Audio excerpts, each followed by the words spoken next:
Erravalli farm house లో కీలక సమావేశం జరుగుతోంది. కేటీఆర్, హరీష్ రావు, జగదీష్ రెడ్డితో పాటుగా మరికొందరు ముఖ్య నేతలతో చాలా ముఖ్యమైన అంశాల గురించి చర్చిస్తున్నారు అంటూ తెలుస్తోంది. ఫిరాయింపు ఎమ్మెల్యేల కేసుకు సంబంధించి సుప్రీం తీర్పుపై కేసీఆర్ సమాలోచనలు చేస్తున్నారు. మరోవైపు కాళేశ్వరానికి సంబంధించి ఘోష్ కమిషన్ ఒక రిపోర్ట్ను రెడీ చేసింది, ఫైనల్ అయిపోయింది. ఈ అంశానికి సంబంధించి అలాగే బీసీ రిజర్వేషన్లకు సంబంధించి ఆర్డినెన్స్ పై కూడా చర్చ జరుగుతోంది. బీసీలను తమ వైపు తిప్పుకునేందుకు బీఆర్ఎస్ వ్యూహ రచన చేస్తున్నట్లుగా తెలుస్తోంది. ఆగస్టు 8న కరీంనగర్లో భారీ బహిరంగ సభ ఉంది.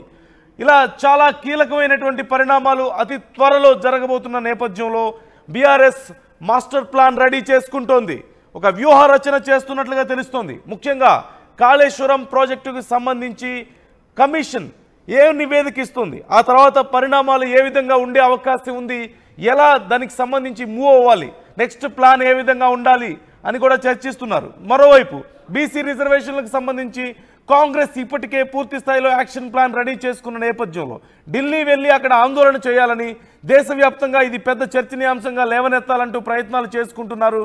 మరోవైపు కాంగ్రెస్ ఈ బీసీ రిజర్వేషన్ అనే అంశాన్ని స్థానిక సంస్థల ఎన్నికలకు ఒక పెద్ద ఆయుధంగా ఉపయోగించుకుంటోంది అంటూ చర్చ నడుస్తున్న తరుణంలో బీసీలను తమ వైపు ఎలా తిప్పుకోవాలి అంటూ బీఆర్ఎస్ కూడా సమాలోచనలు చేస్తోంది. నిజంగా బీసీలకు ప్రాధాన్యత ఇచ్చింది బీఆర్ఎస్ఏ అంటూ ప్రజల్లోకి వెళ్లాలని, బీసీ నాయకులను బాగా ప్రజల్లోకి తీసుకువెళ్లే ప్రయత్నం చేయాలి అని, ముఖ్యంగా కరీంనగర్లో కాంగ్రెస్ ఢిల్లీ వెళ్ళొచ్చిన తర్వాత కరీంనగర్లో కాంగ్రెస్ వెళ్ళొచ్చిన నెక్స్ట్ డేనే 8వ తారీఖునే కరీంనగర్లో దీనికి సంబంధించి ఒక కార్యాచరణ ప్రకటించాలని, ఒక భారీ బహిరంగ సభ మొదలు పెట్టాలని, రాష్ట్ర వ్యాప్తంగా బీఆర్ఎస్ బీసీల కోసం ఏం చేస్తుంది, ఏం చేసింది అనే దానికి సంబంధించి ప్రజల్లోకి వెళ్లాలని, నిజమైన బీసీ పక్షపాతులంటే బీఆర్ఎస్ అంటూ ప్రజల్లోకి వెళ్లే ఆలోచనలో బీఆర్ఎస్ ఇప్పటికే యాక్షన్ ప్లాన్ రెడీ చేస్తుంది. మరోవైపు ఫిరాయింపు ఎమ్మెల్యేలకు సంబంధించి ఇప్పుడు సుప్రీంకోర్టు టైం ఇచ్చిన నేపథ్యంలో మరి నెక్స్ట్ ఎలా వెళ్ళాలి, దీనికి సంబంధించి ఎలా ప్రొసీడ్ అవ్వాలి అనే దానికి సంబంధించి కూడా నెక్స్ట్ పరిణామాలు ఎలా ఉండే అవకాశం ఉంది, టైం గడిచిన తర్వాత ఎలాంటి నిర్ణయాలు వచ్చే అవకాశం ఉంది, ఈలోపు ఏం చేయాలి, ఈ అంశంపై ఎలా ఒత్తిడి తీసుకురావాలి అనే దానికి సంబంధించి సమాలోచనలు చేస్తున్నారు. ఇక అలాగే ఎన్నికలకు సంబంధించి కూడా ఎప్పటి నుంచో యాక్షన్ ప్లాన్ రెడీ చేస్తున్నారు.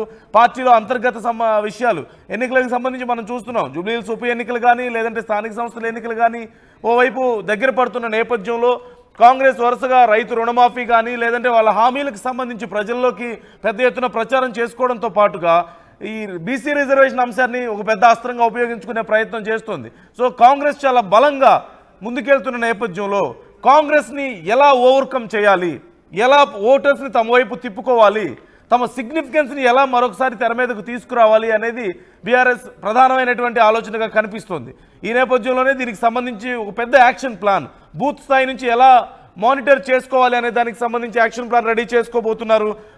అలాగే ముఖ్యంగా ఇప్పుడు ఈ ఫిరాయింపు ఎమ్మెల్యేలకు సంబంధించి కాళేశ్వరం ప్రాజెక్ట్ నివేదికకు సంబంధించి ఇలా బీసీ రిజర్వేషన్లకు సంబంధించి అన్ని అంశాల మీద ఒక యాక్షన్ ప్లాన్ రెడీ చేసుకోవాలి, ఒక్కొక్క అంశానికి సంబంధించి బాధ్యతలు ఒక్కొక్కరికి అప్పజెప్పాలి అనే ఆలోచనలో బీఆర్ఎస్ ఉన్నట్లుగా తెలుస్తోంది.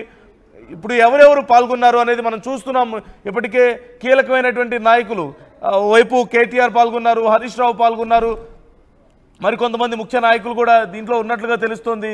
ఈ నేపథ్యంలో మరోవైపు అంతర్గత అంశాలకు సంబంధించి కవిత విషయాన్ని ఎలా డీల్ చేయాలి అనే దానికి సంబంధించి కూడా కీలకంగా చర్చిస్తున్నారు. మనందరికీ తెలిసిన విషయమే.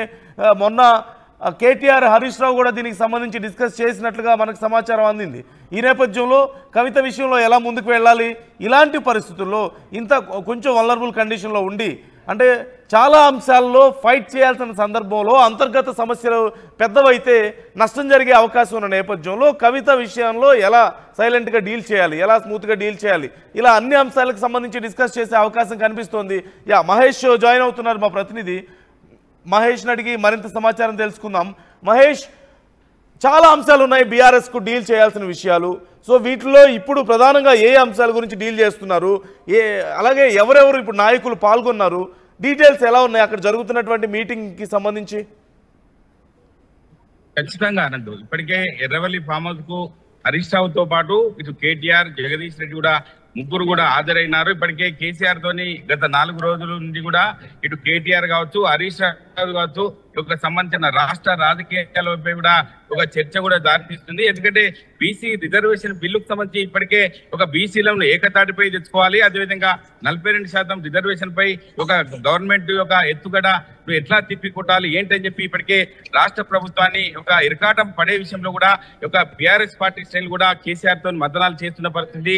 దీనికి సంబంధించి ఇప్పటికే ఆగస్టులో రాష్ట్రపతిని కలిసి బీసీ బిల్లును ఆమోదం తెలపాలన్న దానిపై కూడా సమాలోచనలో కూడా కేసీఆర్ తో ఇటు హరీష్ రావు కావచ్చు, కేటీఆర్ కావచ్చు, జగదీశ్వర్ కావచ్చు అందరూ కూడా చేస్తున్న పరిస్థితి. అదేవిధంగా రాబోయే రోజుల్లో స్థానిక సంస్థల ఎన్నికలు వచ్చే నేపథ్యంలో ఇప్పటికే ఇటు జడ్పీటీసీ కావచ్చు, ఎంపీటీసీ కావచ్చు, అదేవిధంగా సర్పంచ్ ఎన్నికలు వస్తున్న సందర్భంగా ఎటువంటి వ్యూహంతో ముందుకెళ్లాలి, రాష్ట్రంలో ఈ యొక్క ప్రభుత్వం చేస్తున్న పనులను ఎటువంటి విషయాలతో ఎండగట్టాలి ఏంటని చెప్పి ప్రధానంగా ఇప్పటికే హరీష్ రావు ఇటు కేటీఆర్ కూడా రాష్ట్రంలో అన్ని జిల్లాలు తిరుగుతున్న పరిస్థితి.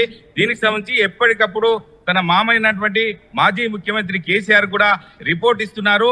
అంటే రాష్ట్రంలో జరుగుతున్న సంఘటనలు ఎలా తీసుకోవాలి ఏంటి అని చెప్పి ప్రధానంగా ఎప్పటికప్పుడు మానిటరింగ్ చేస్తూ రాష్ట్రంలో ఉన్నటువంటి అన్ని జిల్లాలను కూడా ఒక పర్యవేక్షణ చేస్తున్న పరిస్థితి.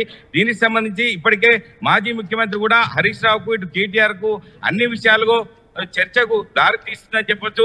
దీనికి సంబంధించి బీసీ యొక్క బిల్లును సంబంధించి ఇప్పటికే ఎట్లా ముందుకెళ్ళాలి ఏంటని చెప్పి వచ్చే నెల 8న కరీంనగర్లో బీసీ సభను కూడా ఏర్పాటు చేయాలని చెప్పి ప్రధానంగా బీఆర్ఎస్ పార్టీ శ్రేణులు కూడా సన్నద్ధమవుతున్న పరిస్థితి. దీనికి సంబంధించి అంటే రాబోయే రోజుల్లో ఎటువంటి వ్యూహంతో ముందుకెళ్ళాలి ఏంటి అని చెప్పి ప్రధానంగా కేసీఆర్ ఇప్పటికే అన్ని నియోజకవర్గాల రిపోర్ట్ను కూడా తీసుకొచ్చినట్టు తెలుస్తుంది. ఎందుకంటే రాష్ట్రంలో ఉన్నటువంటి బీసీలకు సంబంధించి ఎటువంటి తాజా పరిస్థితి ఏంటి అని చెప్పి ప్రధానంగా చర్చలు కూడా చేస్తున్న పరిస్థితి.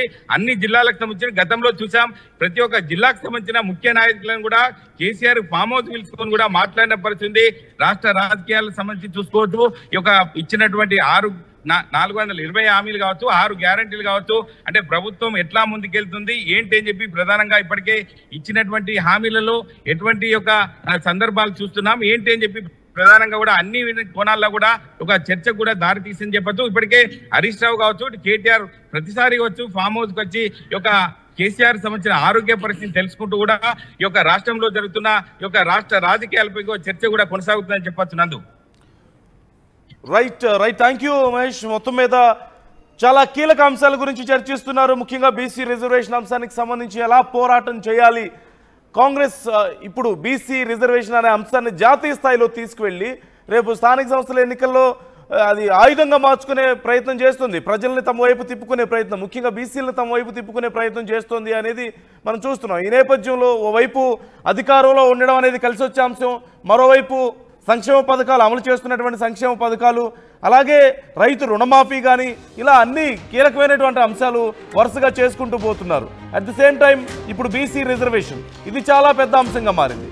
ఇలా వరుసగా కీలక అంశాలు ఉండడం చాలా పెద్ద ఎత్తున కాంగ్రెస్కి ప్లస్ పాయింట్స్ ఉన్న నేపథ్యంలో ఎలా వీటన్నిటిని బీట్ చేయగలగాలి, కాంగ్రెస్ని ఎలా డిఫెన్స్లో నెట్టగలగాలి మళ్ళీ తిరిగి అనేది బీఆర్ఎస్ కొంత సమాలోచనలు చేస్తుంది. ముఖ్యంగా బీసీ రిజర్వేషన్ల అంశం తమ ఖాతాలో వేసుకోవాలి, తమ క్రెడిట్లో తాము కొంత క్రెడిట్ తీసుకోవాలనే ప్రయత్నం, అలాగే బీసీలకు అత్యున్నత స్థానం కల్పించామని, బీసీలకు నిజంగా ప్రాధాన్యత కల్పించింది బీఆర్ఎస్ అనే అంశాన్ని ప్రజల్లోకి తీసుకెళ్లడం, బీసీల పక్షపాతిగా తాము చూపించుకునే ప్రయత్నం కోసం ఇప్పటికే ఒక యాక్షన్ ప్లాన్ సంసిద్ధం చేయాలి. బీసీల కోసం ఏమేం చేశాం, బీసీ నాయకులు ఎవరెవరు ఉన్నారు పార్టీల్లో వాళ్ళందరినీ కూడా ప్రజల్లోకి వెళ్ళడం, ఇలా అన్ని అంశాలకు సంబంధించి, అలాగే బీసీ రిజర్వేషన్ల అంశాన్ని కాంగ్రెస్ ఎలా తమకు అనుకూలంగా మార్చుకుంటుంది, నిజంగా చేయలేమని తెలిసి కూడా చేయడానికి ఇప్పటికిప్పుడు కుదరదని తెలిసి కూడా ప్రజల్ని మభ్యపెట్టే ప్రయత్నం ఎలా చేస్తుంది అనే అంశాన్ని ప్రజల్లోకి తీసుకెళ్ళాలి, దానికోసం పోరాటం చేయాలి అనేది కూడా బీఆర్ఎస్ ఆలోచనగా తెలుస్తోంది.